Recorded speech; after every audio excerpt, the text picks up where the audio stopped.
King Solomon's Mines by L. Rider Haggard. Chapter 19. Ignosi's Farewell. 10 days from that eventful morning found us once more in our old quarters at Loo, and strange to say, but little the worse for our terrible experience, except that my stubby hair came out of the treasure cave about 3 shades greyer than it went in, and that Good never was quite the same after Foulata's death, which seemed to move him very greatly. I am bound to say, looking at the thing from the point of view of an oldish man of the world, that I consider her removal was a fortunate occurrence, since otherwise complications would have been sure to ensue. The poor creature was no ordinary native girl, but a person of great, I had almost said stately, beauty, and of considerable refinement of mind. But no amount of beauty or refinement could have made an entanglement between Good and herself a desirable occurrence, for, as she herself put it, can the sun mate with the darkness, or the white with the black? I need hardly state that we never again penetrated into Solomon's treasure chamber. After we had recovered from our fatigue, a process which took us 48 hours, we descended into the great pit in the hope of finding the hole by which we had crept out of the mountain, but with no success. To begin with, rain had fallen and obliterated our spoor, and what is more, the sides of the vast pit were full of ant bear and other holes. It was impossible to say to which of these we owed our salvation. Also, on the day before we started back to Loo, we made a further examination of the wonders of the stalactite cave, and drawn by a kind of restless feeling, even penetrated once more into the chamber of the dead. Passing beneath the spear of the White Death, we gazed with sensations which it would be quite impossible for me to describe, at the mass of rock that had shut us off from escape, thinking the while of priceless treasures beyond, of the mysterious old hag whose flattened fragments lay crushed beneath it, and of the fair girl of whose tomb it was the portal. I say gazed at the rock, for examine as we could find no traces of the join of the sliding door, nor indeed could we hit upon the secret, now utterly lost, that worked it, though we tried for an hour or more. It is certainly a marvellous bit of mechanism, characteristic in its massive and yet inscrutable simplicity of the age which produced it, and I doubt if the world has such another to show. At last we gave it up in disgust, though if the mass had suddenly risen before our eyes, I doubt if we should have screwed up courage to step over Gagool's mangled remains and once more enter the treasure chamber, even in the sure and certain hope of unlimited diamonds. And yet I could have cried at the idea of leaving all that treasure, the biggest treasure probably that in the world's history has ever been accumulated in one spot. But there was no help for it, only dynamite could force its way through 5 feet of solid rock. So we left it. Perhaps in some remote unborn century a more fortunate explorer may hit upon the open sesame and flood the world with gems. But myself, I doubt it. Somehow I seem to feel that the tens of millions of pounds worth of jewels which lie in the 3 stone coffers will never shine round the neck of an earthly beauty. They and Foulata's bones will keep cold company till the end of all things. With a sigh of disappointment we made our way back, and next day started for Loo. And yet it was really very ungrateful of us to be disappointed, for, as the reader will remember, by a lucky thought I had taken the precaution to fill the wide pockets of my old shooting coat and trousers with gems before we left our prison house, also Foulata's basket, which held twice as many more, notwithstanding that the water bottle had occupied some of its space. A good many of these fell out in the course of our roll down the side of the pit, including several of the big ones, which I had crammed in on the top in my coat pockets. But comparatively speaking, an enormous quantity still remained, including 93 large stones, ranging from over 200 to 70 carats in weight. My old shooting coat and the basket still held sufficient treasure to make us all, if not millionaires, as the term is understood in America, at least exceedingly wealthy men, and yet to keep enough stones each to make the 3 finest sets of gems in Europe. So we had not done so badly. On arriving at Loo, we were most cordially received by Ignosi, whom we found well, and busily engaged in consolidating his power, and reorganizing the regiments which had suffered most in the great struggle with Twala. He listened with intense interest to our wonderful story, but when we told him of old Gagool's frightful end, he grew thoughtful. "Come hither," he called to a very old Induna, or councillor, who was sitting with others in a circle round the king, but out of earshot. The ancient man rose, approached, saluted, and seated himself. "Thou art aged," said Ignosi. "Ay, my lord the king. Thy father's father and I were born on the same day. Tell me, when thou wast little, did thou know Gagool the witch doctress?" "Ay, my lord the king." "How was she then? Young, like thee?" "Not so, my lord the king. She was even as she is now, as she was in the days of my great-grandfather before me, old and dried, very ugly, and full of wickedness." "She is no more. She is dead." "So, O king, then is an ancient curse taken from the land. Go."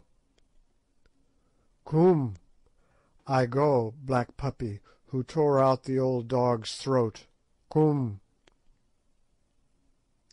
"Ye see, my brothers," said Ignosi, "this was a strange woman, and I rejoice that she is dead. She would have let you die in the dark place, and mayhap afterwards she had found a way to slay me, as she found a way to slay my father, and set up Twala, whom her black heart loved, in his place. Now go on with the tale. Surely there never was its like." After I had narrated all the story of our escape, as we had agreed between ourselves that I should, I took the opportunity to address Ignosi as to our departure from Kukuanaland. "And now, Ignosi," I said, "the time has come for us to bid thee farewell, and start to see our own land once more. Behold, Ignosi, thou camest with us a servant, and now we leave thee a mighty king. If thou art grateful to us, remember to do even as thou didst promise, to rule justly, to respect the law, and to put none to death without a cause. So shalt thou prosper. Tomorrow, at the break of day, Ignosi, thou wilt give us an escort who shall lead us across the mountains. Is it not so, O king?" Ignosi covered his face with his hands for a while before answering. "My heart is sore," he said at last. "Your words split my heart in twain. What have I done to you, Incubu, Macumazahn, and Bougwan, that ye should leave me desolate? Ye who stood by me in rebellion and in battle, will ye leave me in the day of peace and victory? What will ye, wives? Choose from among the maidens. A place to live in? Behold, the land is yours as far as ye can see. The white men's houses?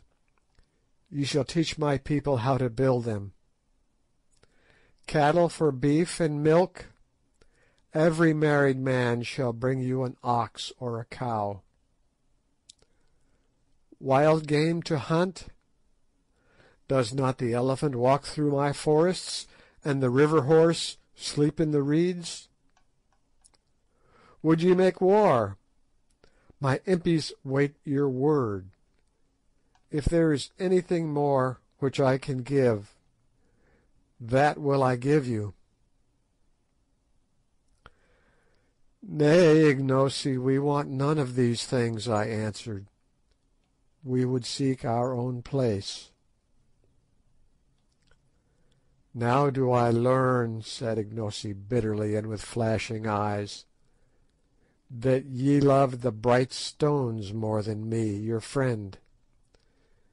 Ye have the stones, now ye would go to Natal and across the moving black water and sell them, and be rich, as it is the desire of a white man's heart to be.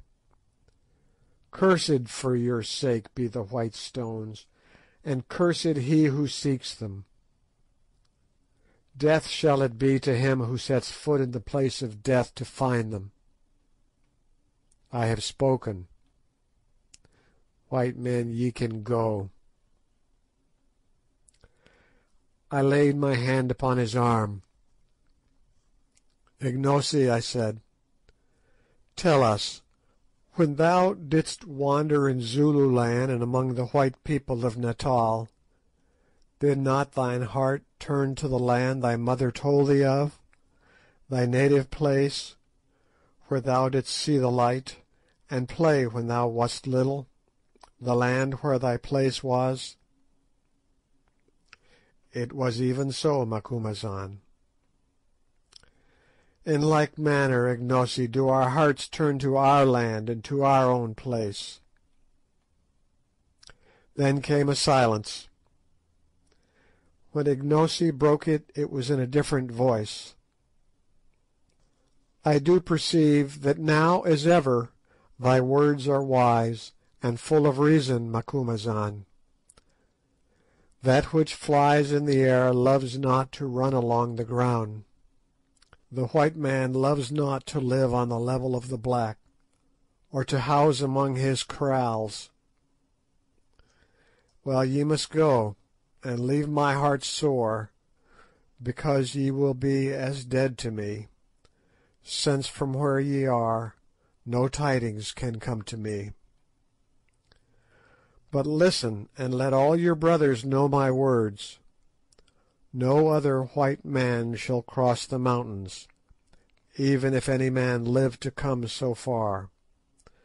I will see no traders with their guns and gin. My people shall fight with the spear and drink water like their forefathers before them. I will have no praying men to put a fear of death into men's hearts, to stir them up against the law of the king, and make a path for the white folk who follow to run on. If a white man comes to my gates, I will send him back. If 100 come, I will push them back. If armies come, I will make war on them with all my strength, and they shall not prevail against me. None shall ever seek for the shining stones, no, not an army, for if they come I will send a regiment and fill up the pit, and break down the white columns in the caves, and choke them with rocks, so that none can reach even to that door of which ye speak, and whereof the way to move it is lost. But for you three, Incubu, Macumazahn, and Bougwan, the path is always open, for behold, ye are nearer to me than aught that breathes, and ye would go. Infadoos, my uncle, and my Induna shall take you by the hand and guide you with a regiment. There is, as I have learned, another way across the mountains that he shall show you. Farewell, my brothers, brave white men. See me no more, for I have no heart to bear it. Behold, I make a decree, and it shall be published from the mountains to the mountains. Your names, Incubu, Macumazahn, and Bougwan, shall be Hlonipa, even as the names of dead kings, and he who speaks them shall die. So shall your memory be preserved in the land for ever. Note: this extraordinary and negative way of showing intense respect is by no means unknown among African people, and the result is that if, as is usual, the name in question has a significance, the meaning must be expressed by an idiom or other word. In this way a memory is preserved for generations, or until the new word utterly supplants the old. Go now, ere my eyes rain tears like a woman's. At times, as you look back down the path of life, or when ye are old and gather yourselves together to crouch before the fire, because for you the sun has no more heat, ye will think of how we stood shoulder to shoulder in that great battle which thy wise words planned, Macumazahn, of how thou wast the point of the horn that galled Twala's flank, Bougwan, whilst thou stood in the ring of the Greys, Incubu, and men went down before thine axe like corn before a sickle. Ay, and of how thou didst break that wild bull Twala's strength, and bring his pride to dust. Fare ye well for ever, Incubu, Macumazahn, and Bougwan, my lords and my friends. Ignosi rose and looked earnestly at us for a few seconds. Then he threw the corner of his kaross over his head, so as to cover his face from us. We went in silence. Next day at dawn we left Loo, escorted by our old friend Infadoos, who was heartbroken at our departure, and by the regiment of buffaloes. Early as was the hour, all the main street of the town was lined with multitudes of people, who gave us the royal salute as we passed at the head of the regiment, while the women blessed us for having rid the land of Twala, throwing flowers before us as we went. It was really very affecting, and not the sort of thing one is accustomed to meet with from natives. One ludicrous incident occurred, however, which I rather welcomed, as it gave us something to laugh at. Just before we reached the confines of the town, a pretty young girl, with some lovely lilies in her hand, ran forward and presented them to Good. Somehow they all seemed to like Good. I think his eyeglass and solitary whisker gave him a fictitious value, and then said that she had a boon to ask. "Speak on," he answered. "Let my lord show his servant his beautiful white legs, that his servant may look upon them, and remember them all her days, and tell of them to her children. His servant has travelled 4 days' journey to see them, for the fame of them has gone throughout the land." "I'll be hanged if I do!" exclaimed Good excitedly. "Come, come, my dear fellow," said Sir Henry, "you can't refuse to oblige a lady." "I won't," replied Good obstinately. "It is positively indecent." However, in the end he consented to draw up his trousers to the knee, amid notes of rapturous admiration from all the women present, especially the gratified young lady, and in this guise he had to walk till we got clear of the town. Good's legs, I fear, will never be so greatly admired again. Of his melting teeth, and even of his transparent eye, the Kukuanas wearied more or less, but of his legs never.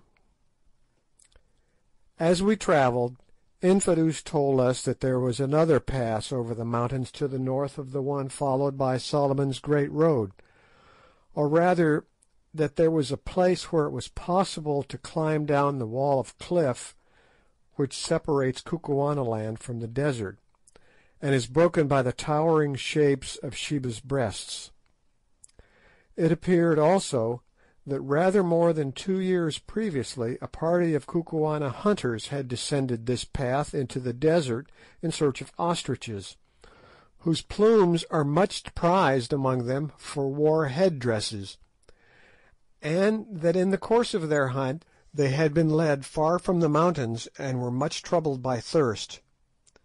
Seeing trees on the horizon, however, they walked towards them, and discovered a large and fertile oasis some miles in extent, and plentifully watered. It was by way of this oasis that Infadoos suggested we should return, and the idea seemed to us a good one, for it appeared that we should thus escape the rigours of the mountain pass. Also some of the hunters were in attendance to guide us to the oasis, from which they stated they could perceive other fertile spots far away in the desert. Note: it often puzzled all of us to understand how it was possible that Ignosi's mother, bearing the child with her, should have survived the dangers of her journey across the mountains and the desert, dangers which so nearly proved fatal to ourselves. It has since occurred to me, and I give the idea to the reader for what it is worth, that she must have taken this second route, and wandered out like Hagar into the wilderness. If she did so, there is no longer anything inexplicable about the story, since, as Ignosi himself related, she may well have been picked up by some ostrich hunters before she or the child was exhausted, was led by them to the oasis, and thence by stages to the fertile country, and so on by slow degrees southwards to Zululand.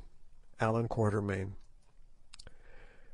Travelling easily, on the night of the 4th day's journey we found ourselves once more on the crest of the mountains that separate Kukuanaland from the desert, which rolled away in sandy billows at our feet, and about 25 miles to the north of Sheba's Breasts. At dawn on the following day we were led to the edge of a very precipitous chasm, by which we were to descend the precipice and gain the plain 2,000 and more feet below. Here we bade farewell to that true friend and sturdy old warrior, Infadoos, who solemnly wished all good upon us, and nearly wept with grief. "Never, my lords," he said, "shall mine own eyes see the like of you again. Ah, the way that Incubu cut his men down in the battle! Ah, for the sight of that stroke with which he swept off my brother Twala's head! It was beautiful, beautiful! I may never hope to see such another, except perchance in happy dreams." We were very sorry to part from him. Indeed, Good was so moved that he gave him as a souvenir, what do you think? An eyeglass. Afterwards we discovered that it was a spare one. Infadoos was delighted, foreseeing that the possession of such an article would increase his prestige enormously, and after several vain attempts he actually succeeded in screwing it into his own eye. Anything more incongruous than the old warrior looked with an eyeglass I never saw. Eyeglasses do not go well with leopard skin cloaks and black ostrich plumes. Then, after seeing that our guides were well laden with water and provisions, and having received a thundering farewell salute from the Buffaloes, we wrung Infadoos by the hand and began our downward climb. A very arduous business it proved to be, but somehow that evening we found ourselves at the bottom without accident. "Do you know," said Sir Henry that night, as we sat by our fire and gazed up at the beetling cliffs above us, "I think that there are worse places than Kukuanaland in the world, and that I have known unhappier times than the last month or two, though I have never spent such queer ones. Eh, you fellows?" "I almost wish I were black," said Good with a sigh. As for myself, I reflected that all's well that ends well, but in the course of a long life of shaves I never had such shaves as those which I recently experienced. The thought of that battle makes me feel cold all over, and as for our experience in the treasure chamber. Next morning we started on a toilsome trudge across the desert, having with us a good supply of water carried by our 5 guides, and camped that night in the open, marching again at dawn on the morrow. By noon of the 3rd day's journey we could see the trees of the oasis of which the guide spoke, and within an hour of sundown we were walking once more upon grass and listening to the sound of running water. End of chapter 19.